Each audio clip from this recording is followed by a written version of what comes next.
Senior Life Journeys presents Carol Howell's Let's Talk Dementia, a podcast designed to help caregivers find knowledge, power, hope, and smiles in their dementia caregiving journey. Welcome to Let's Talk Dementia. Here is your host, best-selling author, Carol Howell. Well, hello, caregivers. I'm Carol Howell, and I'm glad you're joining me today for this episode of Let's Talk Dementia. As I sit here and look at my background, I see my wonderful fake Yeti. Thing is heavy, but I love it, right? It keeps everything so nice and cool. This has got my water in it that has doTERRA orange in it, I believe, one of the oils. You might think this is good for your loved one with dementia. Might not be. Let me tell you why. This is not at all what today's show is about, but it's what I want to talk with you about. And if you're listening to this, I am holding about a 32-ounce stainless steel mug here. And I like it because it keeps everything nice and cold, but I will tell you, it's heavy. And even though it's indented here in the middle where I can hold it, it's still a lot for my hands. I've had thumb surgery in the past. I call this my bionic hand. And sometimes holding heavy things is a problem. Now, your individual with dementia most likely is a senior citizen, and holding heavy things begins to be a problem. There needs to be a handle on this, a gripper. If you can get one of these stainless steel mugs that has a handle on it, that's a great idea. Otherwise, maybe not so much.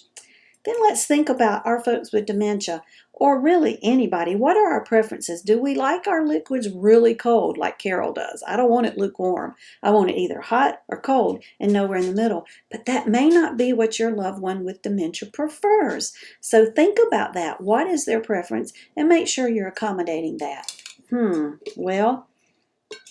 That's a good sip of that drink. I do enjoy it. Believe me, I am fully hydrated, as evidenced by how many times a day I go to the bathroom.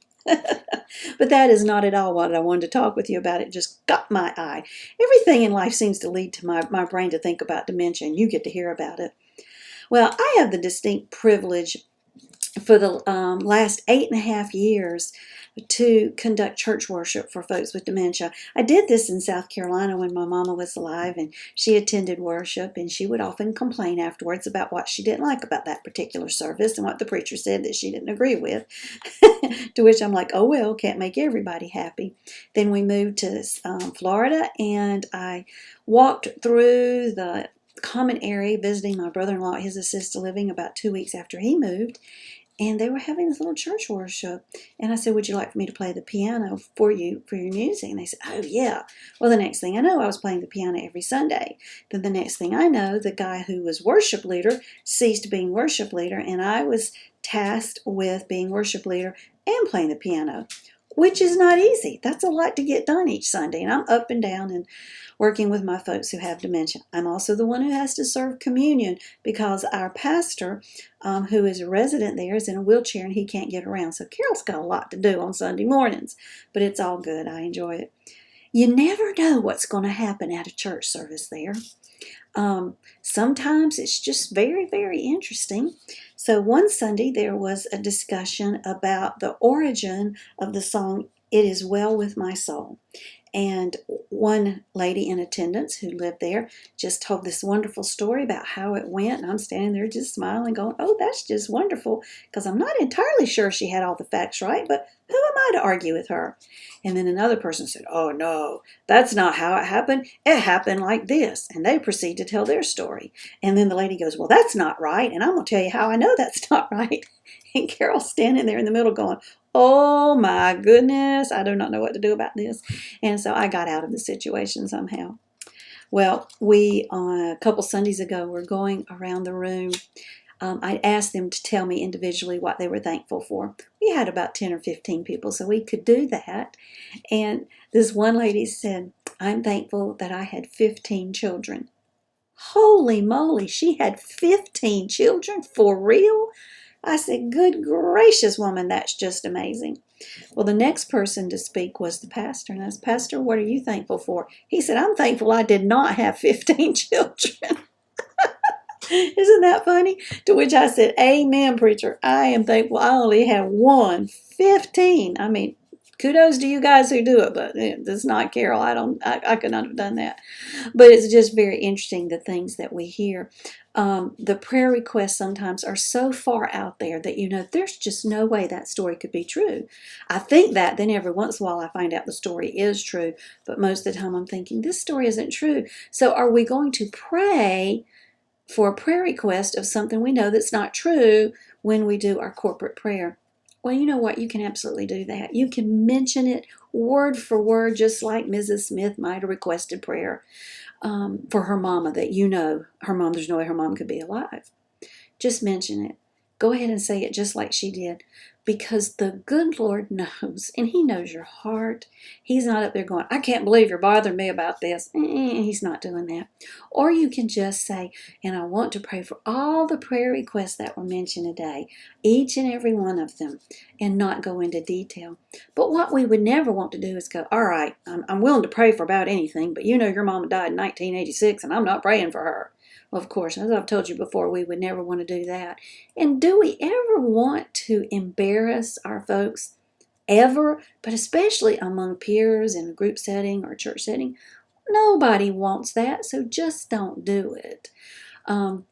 This past Sunday, I was playing the prelude music, and we were doing some Christmas music because I could still get away with doing Christmas.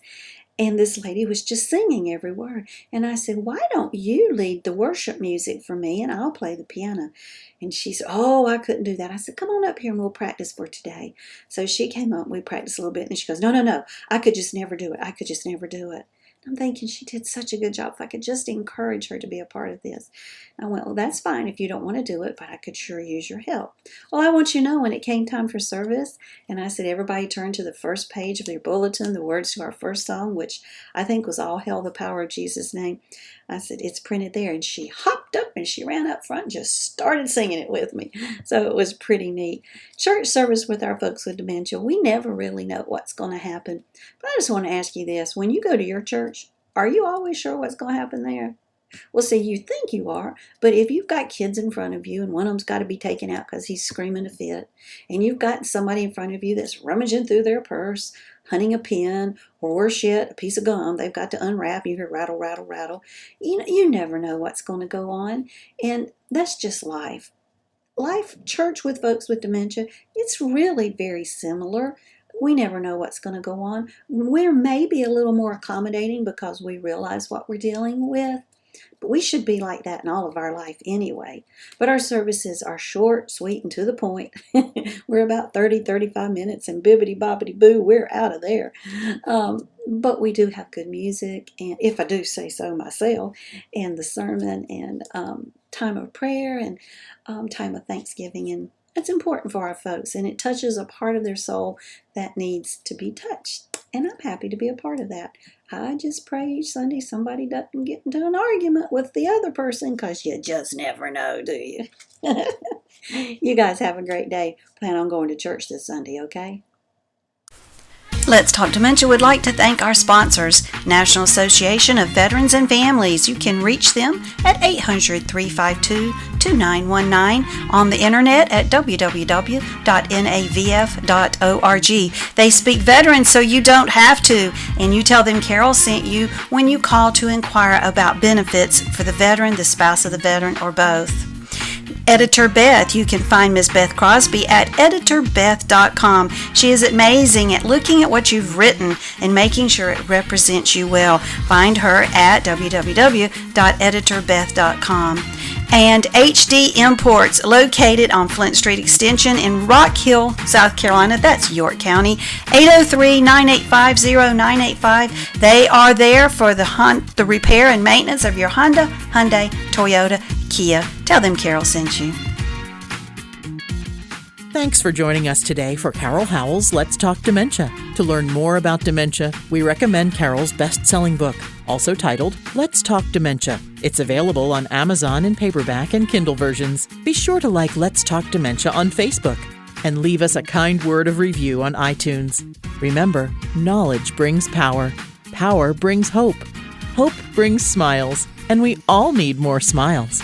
Thanks for joining us today, and we'll be right here when you come back to Let's Talk Dementia.